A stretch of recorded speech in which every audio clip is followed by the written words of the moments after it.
Here I am, writing this on my honeymoon. Honestly, it feels kinda cathartic to finally type it all out. And my husband is even more excited about this post than he is about the resort drinks LOL. Anyway, this is a throwaway because I don't have a Reddit account, and my husband, the actual Reddit fanatic, didn't want this tied to his main. Why isn't he writing it himself? Well, because it's my family, and he said, since it's your family, you should have the honor of posting the story. He is looking over my shoulder while I type though. Also, don't know if this disclaimer even works, but here it is. I do not give permission for this to be reposted anywhere else. Now, some background is important. I need to explain how things with my sister reached this level and why we responded the way we did. It's long. Sorry in advance. For as long as I can remember, my parents have always loved my sister more.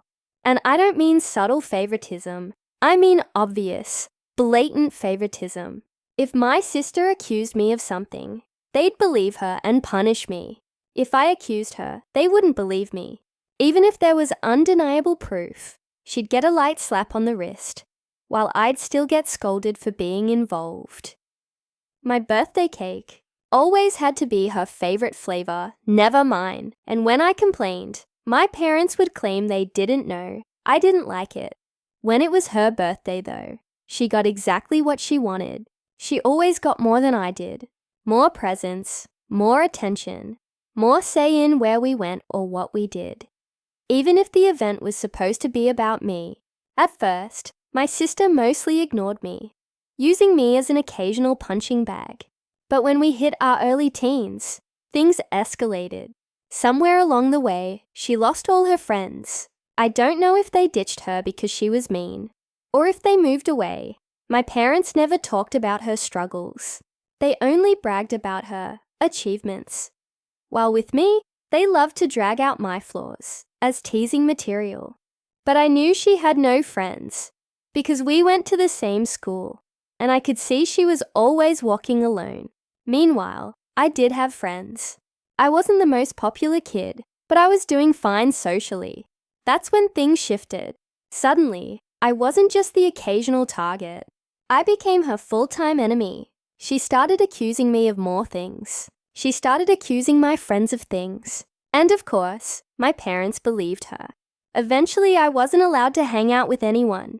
The excuses were things like, they're not good people. Your sister said so.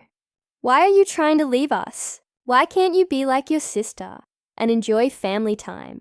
The only thing that saved me from complete isolation was my extended family. Most of them lived in the same town, and I got along with my cousins. At one family gathering, they invited me to something, and I sadly told them I wasn't allowed to go anywhere. When they asked why, my filterless kid self blurted out, because I'm not allowed to have friends since my sister doesn't have any. Of course, that got back to the adults. They tore into my parents. Later, my parents scolded me for lying and grounded me for a month, like I had anywhere to go anyway. But it was still worth it. After that, they gave me some leeway. And then my sister demanded to change schools. I guess she couldn't handle the humiliation of extended family, finding out she had no friends. My parents immediately obliged. Even though the new school was farther away and more expensive, she made friends at the new school, but things never went back to the old status quo. Once she had felt the power of making my life miserable, she never let it go. Her new friends would come over and bully me too, and my parents called it light teasing. I stopped inviting friends over because my parents were terrible hosts, and my sister would accuse them of stealing. Meanwhile, my cousins became my lifeline because my parents never dared pull this crap with family. Then came my first boyfriend. I didn't want to bring him home, but my parents insisted. At one point, we were separated in the house, and he came to find me. He told me my sister had tried to flirt with him. And by flirt, he meant she walked up in skimpy clothes, batted her eyelashes in the most obvious way, and started trash-talking me while bragging about herself. He was uncomfortable and ran off to find me. But of course, My sister told my parents a different story, that he had tried to flirt with her, but she refused because she would never do that to me.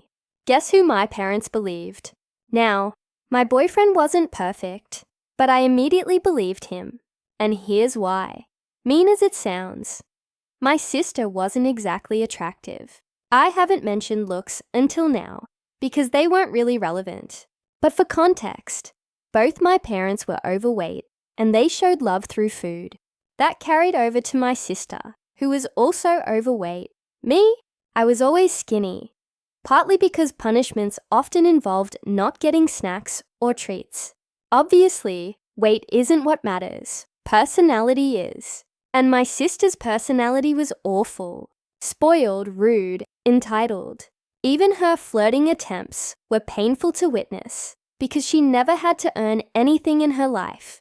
She just demanded, and my parents gave. So even my self-conscious teenage brain didn't believe my boyfriend would cheat on me with her. But my parents didn't care. They banned me from dating such a horrible boy. I tried to keep seeing him secretly, but it was hard. The relationship ended. Later, I got another boyfriend. And guess what? Same story. She hit on him. He refused. And she accused him of hitting on her. My parents believed her. When I pointed out this was the second time the exact same thing happened, they told me it just proved I was incapable of good judgment and kept picking bad boys. That relationship fizzled out under the pressure. By then, I had started making out with boys without committing to relationships. And yes, that got me called a slut at school. Luckily, that never got back to my parents or my sister. She eventually brought home a boyfriend of her own. My parents treated him like royalty, constantly comparing me to her. Why can't you find someone like your sister's boyfriend? When he eventually stopped showing up, suddenly he was a manipulative bastard who had tricked her. And so the double standards went on. She got more spending money, better curfews, total freedom to go anywhere, anytime. Me, still locked down. When I pointed out the unfairness, they'd say, "She's older, that's why." But when I reached the same age, the same privileges never came. And when I reminded them of what they'd said, they denied it. Or told me it was because I couldn't be trusted like she could, using her lies about my boyfriends as proof.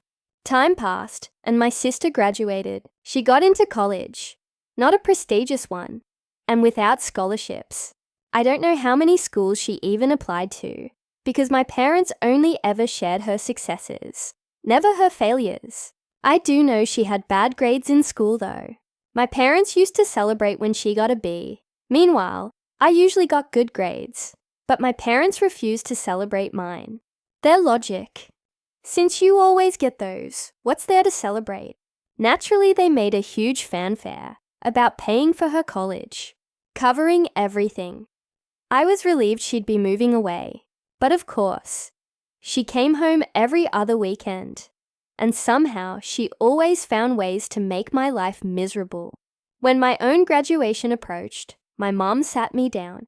She explained that since they were paying for my sister's college, they couldn't afford mine, so it would be better if I got a job right away and waited until my sister finished.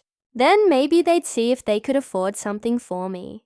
Oh, and if I wanted to stay at home after graduation, I'd have to pay for everything, my own expenses, part of the bills, and rent. I pointed out I could get student loans. Mom said yes, but no. Because we care so much about you, and you have such bad judgment, we'll decide if a college is worth you going into debt for. I don't even know how they thought they'd stop me from applying for loans. I didn't ask. Scholarships? Never even mentioned. They had no idea what my grades even were anymore, and never believed in my capabilities anyway. Anyway, I didn't bat an eyelid. I simply said, okay. My mom clearly didn't expect that. She kept pushing, maybe hoping I'd throw a tantrum so they'd have an excuse to never pay for my college. But I stayed calm. I didn't argue, didn't complain, just said I understood their position, thanked them for caring, and that was that. Later, my dad tried the same spiel, but again I refused to be emotional. You see, after a lifetime of their terrible parenting, I never had any expectations when it came to my education. I knew, without a doubt, they would find some excuse not to pay for mine. I never once believed that if I waited until my sister graduated, they'd suddenly help me. I knew better, so I'd been preparing for college for years. I could barely go out. My friendships were thin, so I poured all that extra time into studying. Because to me, college wasn't just about education. It was my only chance to finally be free. And when the time came, all that hard work paid off. I got a scholarship, not Ivy League or law or medical school, nothing like that, but it was still a good course at a decent college. Best part, full ride, full scholarship, knowing my sister would hate it and would try to manipulate my parents into stopping me. I outplayed them. I announced it on social media at the same time I told my parents, and in my post, I even forced myself to thank them for their support. Tim, that way, they couldn't forbid me from going without looking like absolute monsters in front of family. At first, they pretended to be proud, even boasting a little. But then, of course, my sister got in their ears. And just like that, they flipped. Suddenly, they were asking me if I was sure I wanted to go. They let slip that my sister wasn't doing well in college. And since she was supposedly smarter and had better judgment than me, I'd probably fail harder. But I stuck to my guns. They weren't happy, but they couldn't stop me. College saved me. For the first time in my life, I started to feel genuinely happy. I still kept contact with my parents, visited for holidays and such. But since they refused to pay for anything, I could use money as an excuse not to visit often. During those years, I avoided introducing any guy to them. Meanwhile, my sister dropped out. I know she didn't graduate, because if she had, my parents would have thrown a parade about it. Instead, she moved back home, paying no rent or bills. But of course, my parents said, it's different. She got a job at the same company as my mom, obviously thanks to my mom pulling strings. And of course, they tried to sell this to me as a huge family pride moment. Whatever.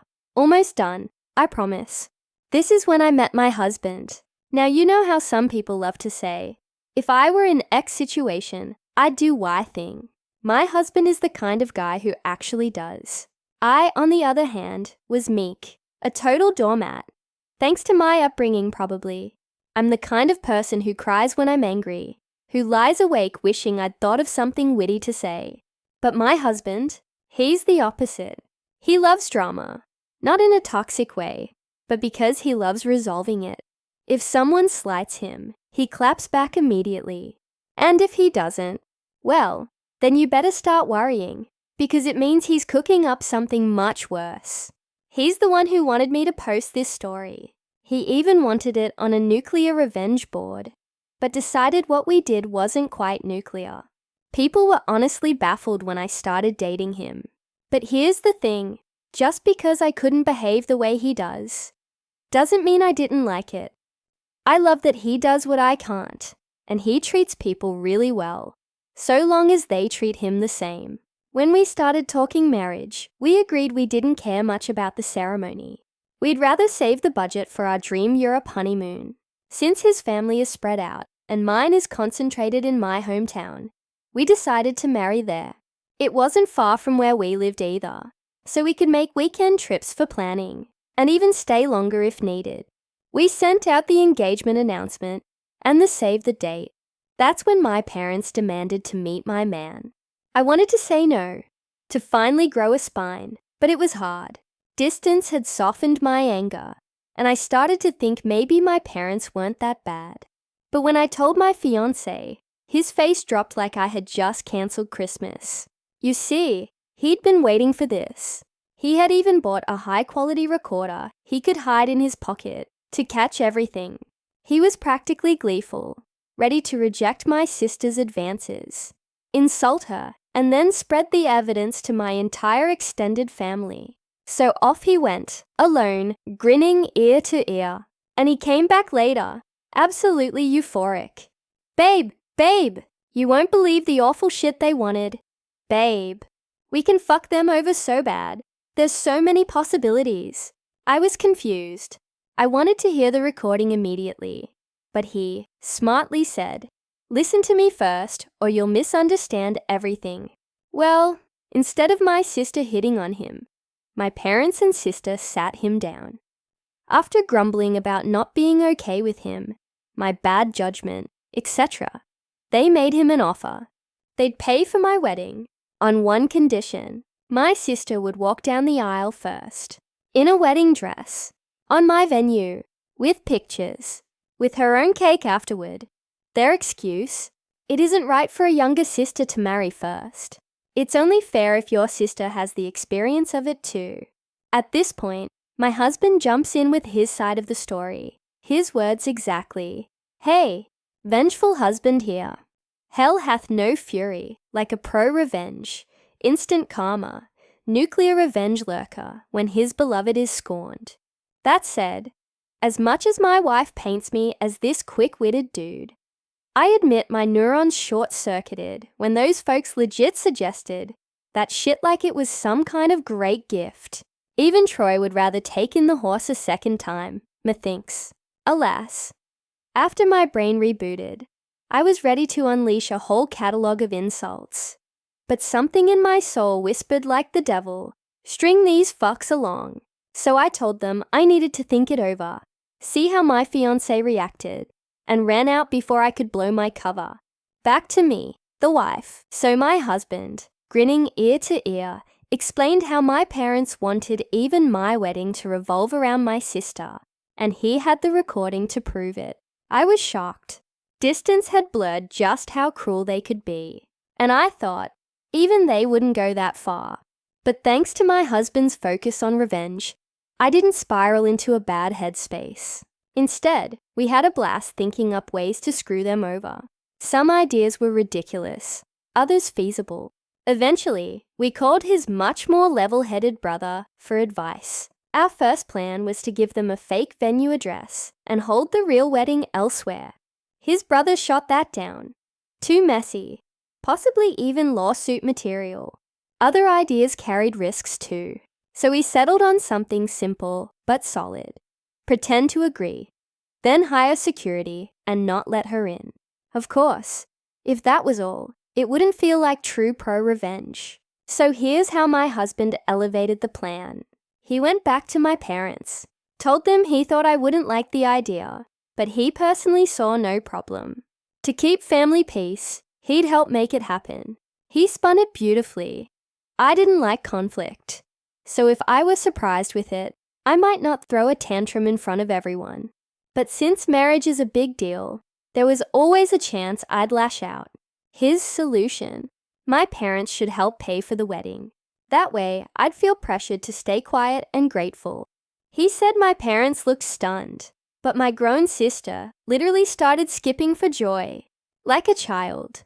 And just like that, it was agreed. Important detail: my husband also told them that because of my bad judgment in boyfriends in the past, I was distrustful and controlling, that I liked to check his phone to make sure he wasn't cheating.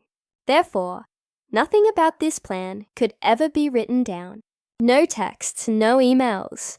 All discussions about my sister walking the aisle first had to be in person at their house. And that's how the months of deception began. While my parents and sister thought they were tricking me, it was really my husband and I who were stringing them along. And oh, did we milk them. Because of course, if they were going to pay, they wanted input in everything.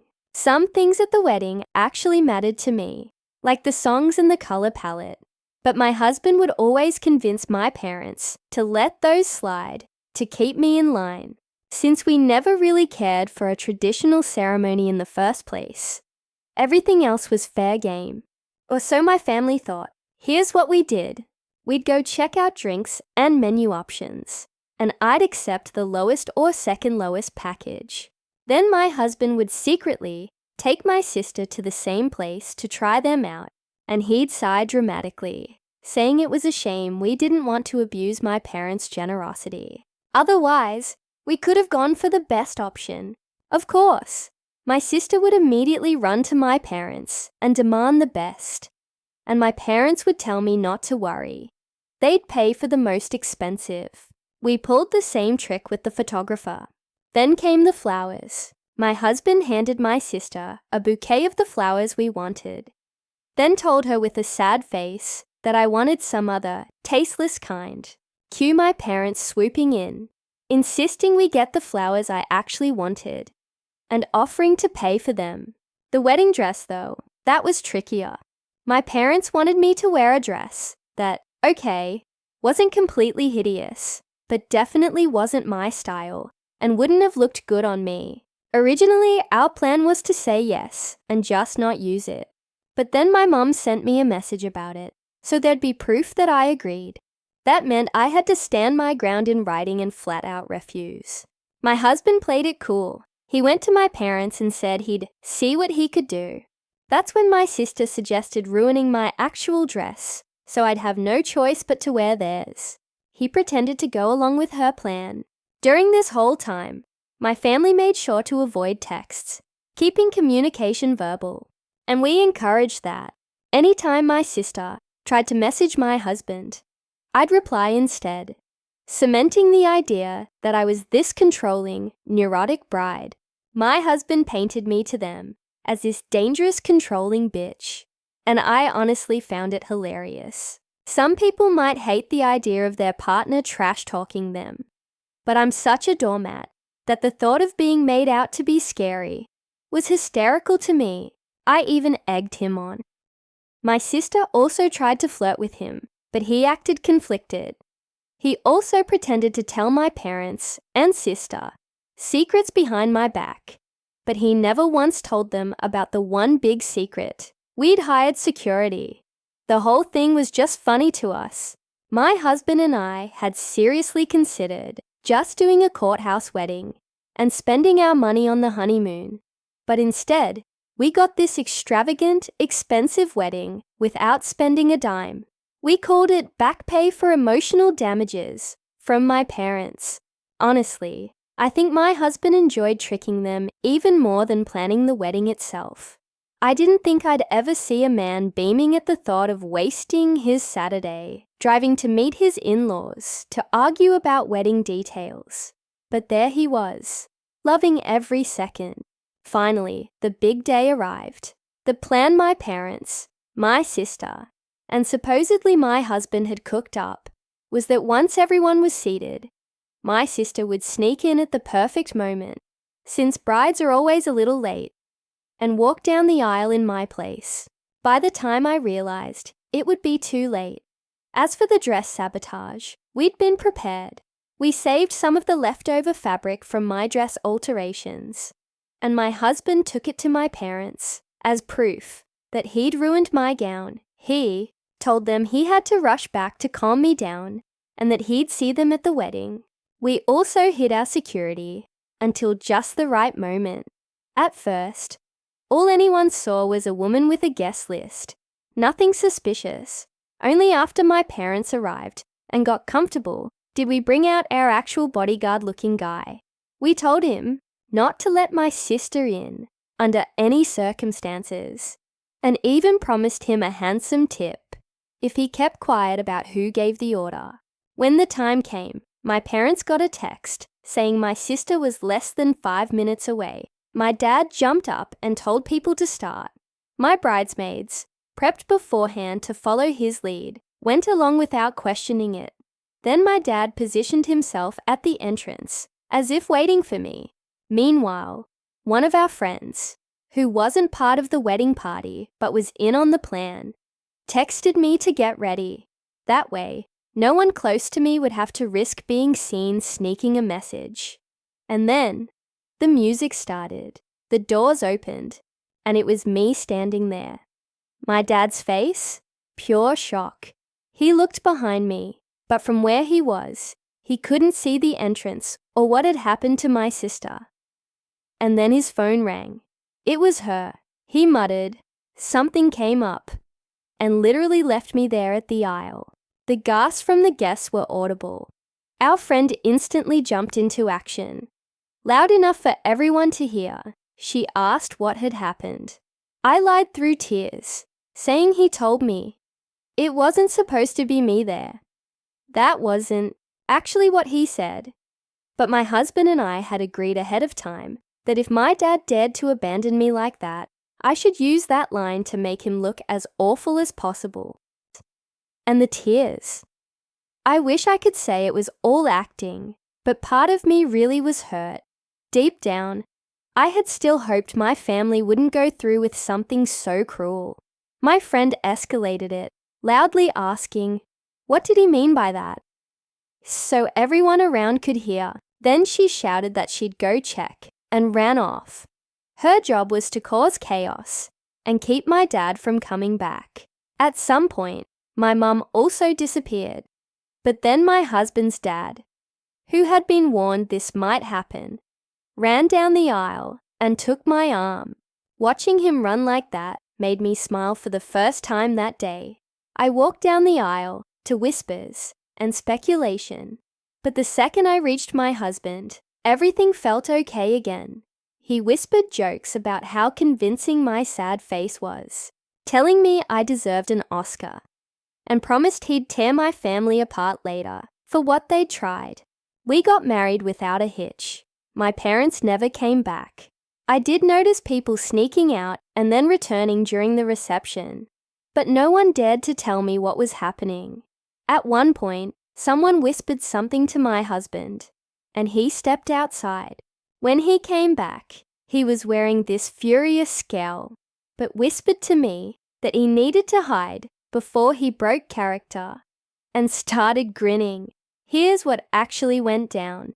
My sister had shown up in a full wedding dress. The security guard stopped her, claiming she must be in the wrong venue because the bride was already inside. My dad tried to threaten him, saying he wasn't even sure this guy worked there, and threatened to call the police. The guard just shrugged and agreed. He knew he was hired by us and was doing his job. Realizing time was running out, my dad demanded he let her in. But then our friend showed up and started yelling at my sister, stalling for time.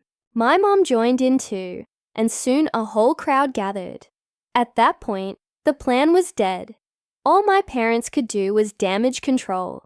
They claimed it wasn't supposed to be a secret and threw my husband under the bus, saying he'd agreed. That's when he was summoned outside. He put on his best confused face and denied, his exact words later. Gaslight, gatekeep, girl boss. He demanded proof, and of course, they had none. Every single text thread was about normal wedding planning. My sister broke down into a full tantrum, screaming and kicking on the floor like a child. My dad looked ready to punch my husband, but security and other guests stopped him.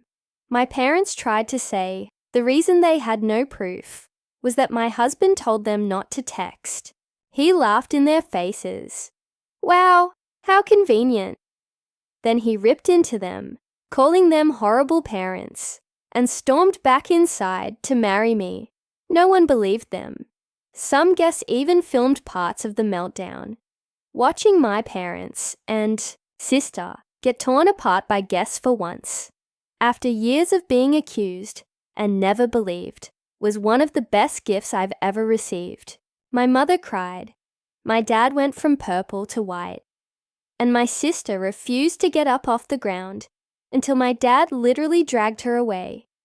No one mentioned it to me during the party. Maybe they wanted to protect me, or maybe it was just because I was the bride for once. But it felt like everyone was making an extra effort to be kind and cheerful. My husband joked it was probably the expensive food and drinks that helped. Either way, we had a blast. He kept his angry mask on for a little while, but eventually broke into a huge smile. That night, we went back to the hotel to rest before leaving for our honeymoon. And honestly, it was perfect. Speaking of which, my parents actually tried to pay for our plane tickets, but we thought that was risky. since they could try to cancel them or pull some stunt, so we refused. Of course. Since the whole wedding fiasco, the three of them have tried to contact me. I've refused calls because my husband insisted we keep a paper trail. Smart move, because my sister eventually did message me. I won't repeat the whole thing. It was unhinged and barely made sense, but the important part is that she blamed me for her humiliation, called my husband a two-faced snake who fooled them for months. He wants to print that out and hang it on the wall, LOL, and said she hoped and was certain that he'd eventually cheat on me. She even suggested he was already cheating on me. With her, actually. My husband grabbed my phone, screenshot the call logs, screenshot my sister's message, screenshot the messages from my parents demanding I pick up the phone, and sent all of it straight to the family group chat. He also attached screenshots of the messages they'd sent him, where they called him names and threatened him. He, of course, kept up the whole, "You're delusional, I never agreed to anything" act, and even threatened to sue them for defamation and harassment. Then, he wrote this long message in the group chat, begging my family for help. He said I was now being harassed constantly, and asked them to step in to stop my parents and sister from ruining my honeymoon, the way they tried to ruin my wedding. He ended neatly with a request that nobody share our locations, just in case my parents send my sister over, and then claim I somehow agreed to pretend to sleep with her in our honeymoon suite. LOL. My family assured him they'd handle it, and indeed, since then, we've had silence. My husband is honestly a little disappointed my sister didn't disobey, because then he could have tattled again and torn her a new one. We'll see if it lasts. All in all, while I obviously would have preferred to have a normal, loving family at my wedding, at least for once in my life, they not only failed to ruin something meaningful to me, but I actually got them back. Extra info. Since I keep getting asked, do I know why they treat me like this? Honestly, I've wondered that all my life, and I still don't know. When I was young, I tried asking, but they always denied it, scolded me for being spoiled, and told me I was imagining things. So I stopped asking. Over the years, I've thought of so many possibilities, but based on my own observations, I think it's this. I was unplanned. They had a hard time conceiving my sister. So when she was finally born, she was not only wanted, but kind of a miracle baby after years of waiting. Then, given how close in age we are, I think they didn't expect to get pregnant so soon or so easily, and they didn't use proper protection right after my sister's birth. Maybe they didn't even realize my mom was pregnant until it was too late. So suddenly, while still caring for a newborn, they were saddled with another baby. They weren't well off, so the extra financial strain definitely wouldn't have helped. My best guess is they resented me for being unplanned, but that's just my conjecture. Regardless, I've come to terms with the fact that the reason doesn't matter. What they did to me was unwarranted no matter what. As for whether they really thought this wedding sabotage plan would work, honestly, my husband and I think they never wanted to go through with it in the first place. Our theory is that my sister had a meltdown over me getting married first, when she can barely get a date, and my parents came up with that outlandish solution just to appease her. In reality, we think their plan was never to pay for the wedding. They assumed we'd refuse their ridiculous condition, which would make them look like good parents to my sister. See? We offered, but they didn't want it, while giving them an excuse not to spend a dime on me. But then, my husband shocked them by agreeing. And once he did, they couldn't backtrack without my sister turning on them.